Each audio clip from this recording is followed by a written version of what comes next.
Hello, this is BVI Channel 1. I'm Asuchinedu Peters. Today we have arrived at the Federal High Court of Owerri to decide or to hear a suit filed by the indigenous people of Biafra for their right to self-determination.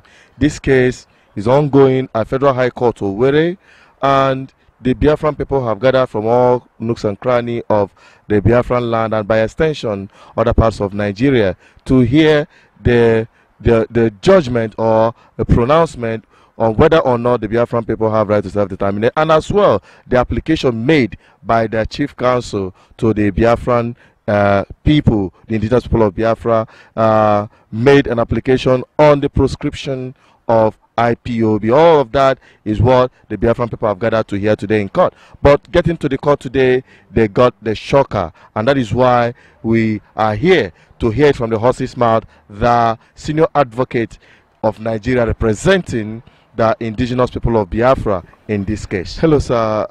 Can we know you, please? I'm Professor Francis Dike, senior advocate of Nigeria, counsel to Belay Human Rights, that filed the suit for self-determination and also the challenging the proscription of IPOB. Okay, sir. All right. What transpired today in court? There was an application made last year by counsel to the federal government asking that the matter be transferred to Abuja, that they were afraid that our people, our clients, were looking at them in terrifying manner and all those things. And we challenged the assertion because we felt that our people are very law-abiding. There has never been anything like that. And secondly, the lead counsel in the matter has never appeared, so he was talking out of hearsay. Finally, that we believed that as law-abiding citizens, we filed this suit in a court within the jurisdiction of Nigeria, and it's a Nigerian federal government high court. So we were not afraid that we won't get justice. And therefore, we didn't see if how the federal government can say that Imo State is not part of Nigeria. His powers also his powers run within Imo State. So we didn't see any reason, but we were quite surprised this morning that the learned judge said that he had an order that the matter is to be transferred back. The file should be returned back to Abuja, and that was very, very surprising to me because we never filed any suit in Abuja. We filed our suit in Imo State. Okay, and the area, the jurisdictional, the area that is affected by our application is the East Central State, and then, of course, the former Eastern region. So nobody can say that Abuja has anything. It's not the legs, that it has nothing, apart from the government. One of the defendants, some of the defendants are in Abuja. That is their headquarters. So that is all. Okay, what Biafran people expecting from this case as it has been transferred? Is it an end to the case? Yeah, no. It's just another beginning. It's not an end. We're not afraid. We believe that our people are courageous. It hamstrings us. And I think that is what the federal government intended to do. Those who that were making the application. Now, in fact, I reminded the judge of a matter that I did once in Lagos, in which a very rich person filed a divorce against his wife in Lagos. But both of them were living in Nigeria, in Imo State. And I applied to the Lagos High Court to bring it back to Owerri because the poor woman, could not afford. We ourselves, we're hamstrung. We're not revolutionaries in that sense. We're not fighters. We're not carrying arms. We're peaceful people who want to resolve. My clients are peaceful people who want to resolve an issue affecting their constitutional right. And they went to the federal courts. They didn't go to the state high court. They went to a court under the jurisdiction of Nigeria government. So, and we don't have the resources to fly in about 5 or 10 counsel to Abuja whenever that matter is going on, or even to hire a bus and then to stay in a hotel also. So you're saying in essence that it's a ploy to frustrate the case? It is a ploy. It is a ploy to frustrate the case.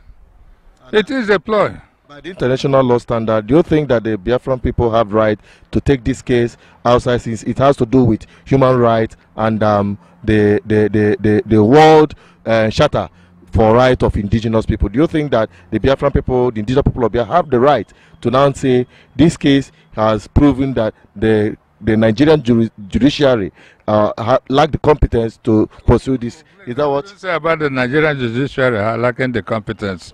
All I want to say is this, that there is some type of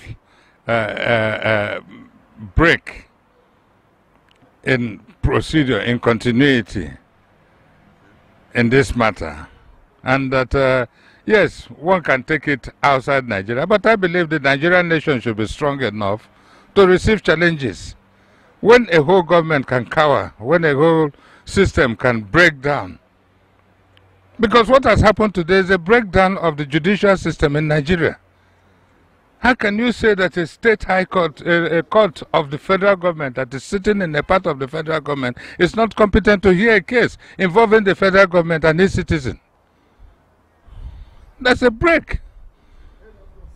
What's your advice to the people, your clients? Let us continue. We'll continue. We'll continue. We're not afraid. We're not afraid. We'll continue. We're law-abiding. We've never carried arms. We've never said, we've never made any threats. Okay? All we have said is that we'll have a right to self-determination.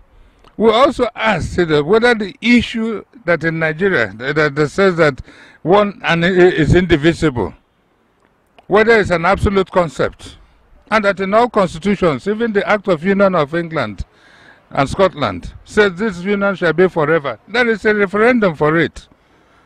It's not a matter, we're just trying to set down the question. It's a part of the whole political constitutional debate in the country. And I think the people here, the people that are fighting this case, are more Nigerians than those that are even fighting against. Okay, finally, sir, the one you applied for the proscription of IPOB, have anything been said about that? Nothing. Whether they lumped it into the same, I don't know. Because the application was for the earlier one. Whether they lumped it with the other one, I don't know.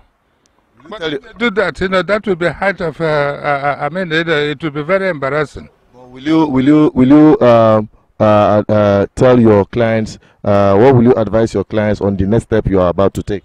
Well, we will study the whole. We've not even gotten the order, so we cannot say anything. Let us get the order of transfer.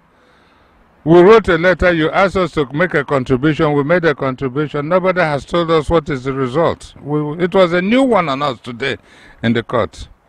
Thank you, sir, for giving us your time. Very grateful. Thank you so much. It's a pleasure. Thank you for watching. You have heard it all from the son, the senior advocate, Professor Ike, who have made his own insight or contribution as to what he experienced today in court, and advise the Biafran people to be on the lookout on the next step they are going to take. Keep watching, keep following our activities. This is still BVI Channel 1, and I will always continue to ask you to subscribe to our YouTube channel, follow us on all our social media platforms, visit our website www.bvichannel1.com. From the description below, you will see the links to our app. Download them and you have all the information at the tips of your finger. Thank you for watching once more. I still remain Asuchined Peters reporting for BVI Channel 1. Owerri, Biafran land.